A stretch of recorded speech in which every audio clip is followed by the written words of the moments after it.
Hi friends, எப்படி இருக்கீங்க? நான் நல்லாயிருக்கேன். நீங்கள் எப்படி இருக்கீங்க? கமெண்ட்டில் தெரியப்படுத்துங்க. என்னோடய வீடியோ பார்க்குற அனைவரும் எந்த ஊர்லேருந்து யார் பார்க்குறீங்கன்றதை கொஞ்சம் தெரியப்படுத்துங்க. எனக்கு தெரியணும் என்னோடய வீடியோ யார் யார் பார்க்குறீங்கன்னு. என்னோடய ஃப்ரெண்ட்ஷிப் வேணும்னா கண்டிப்பாக கமெண்ட் பாக்ஸில் நான் இந்த ஊர்லேருந்து பார்க்குறேன், இந்த மாவட்டத்துலேருந்து பார்க்குறேன்னு தயவு செஞ்சு எனக்கு தெரியப்படுத்துங்க.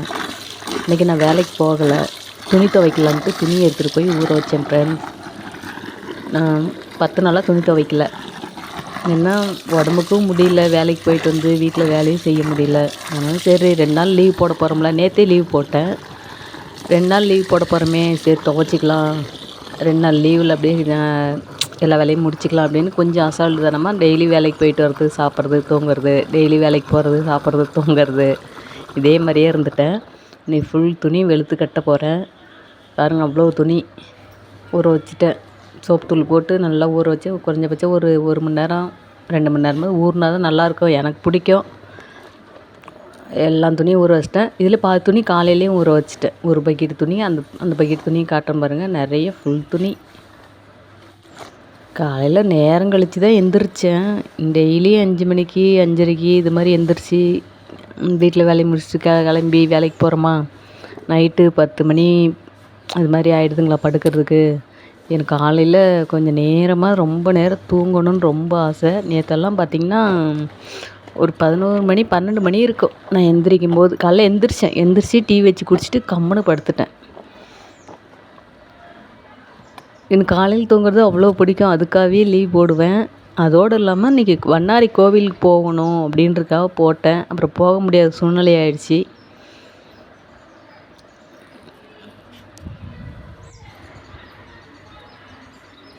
பாருங்கள், எங்கள் மெத்தையிலேருந்து துணி துவைக்கிறதெல்லாம் சுற்றி காமிக்கிறேன். நல்லா இருக்குதா பாருங்கள், சுற்றுலா நல்லாயிருக்கும். அடுத்து வந்து காஃபி போடுறேன். காஃபி போட்டு காலையிலே குடிச்சிட்டு சாப்பாடு சாப்பிட்டாக்கா சோம்பேறித்தனம் ஆயிரும், துவைக்க முடியாது. காஃபி குடிச்சிட்டு அதுக்கப்புறம் துணியை துவைச்சிட்டு தான் காலை டிஃபன் செஞ்சு சாப்பிட போகிறேன். வாங்க நீங்களும் டீ குடிக்கலாம். சாரி, டீ இல்லை, காஃபி.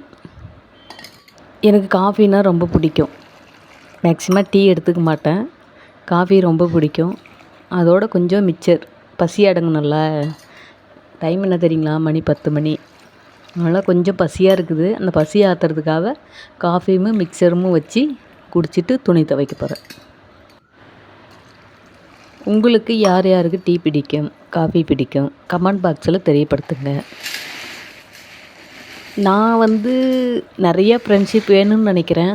எப்படின்னா நல்ல முறையில் நல்லா பழகுறவங்க, லேடிஸ் நல்ல ஃப்ரெண்ட்ஷிப் வேணும் எனக்கு. வந்து இப்போ யூடியூப் சேனலில் பார்த்திங்கன்னா வெண்ணிலாக்கான்னு ஒரு அக்கா நல்ல ஃப்ரெண்டாக இருக்காங்க. கமெண்ட் பாக்ஸில் ஃப்ரெண்ட் ஆகிட்டோம். அவங்க எப்படி இருப்பாங்கன்னு நான் விசாரிச்சுப்பேன், நான் எப்படி இருக்குன்னு சொல்லி அந்த அக்கா விசாரிப்பாங்க. என்னோடய வீடியோ நல்லா இருக்குன்னு அவங்க கமெண்ட் பண்ணுவாங்க, அவங்களோட வீடியோ நல்லா இருக்குன்னு நான் கமெண்ட் பண்ணுவேன். என்னங்க வாரிக்கிட்டு தூக்கிட்டு போகிறோம், இருக்கிற வரையும் நல்லா ஃப்ரெண்ட்லியாக பழகிட்டு போகிறதாங்க. இல்லை ஜாதி என்ன, மதம் என்ன, ஐ டோன்ட் கேர், எதுவுமே பார்க்கக்கூடாது, நல்ல மனசை மட்டும்தான் பார்க்கணும். நான் வந்து பழகிறவங்ககிட்ட இது இருக்குது அது இருக்குதுன்னு பார்க்க போனால் நல்ல மனசை தான் பார்ப்பேன். அப்புறம் என்னோடய செப்பல் வந்து பிச்சிக்கிச்சு. அதனால் நேற்று சந்தை போயிட்டு புது செப்பல் ஒன்று வாங்கிட்டு வந்தேன். நல்லாயிருக்கா பாருங்கள், எனக்கு பிடிச்சிருந்தது. ஜென்ஸ் போடுற செப்பல் தான், ஆனால் எனக்கு பிடிச்சிருக்குதுல்ல, எனக்கு பிடிச்ச மாதிரி போடுறது எனக்கு பிடிக்கும்ல.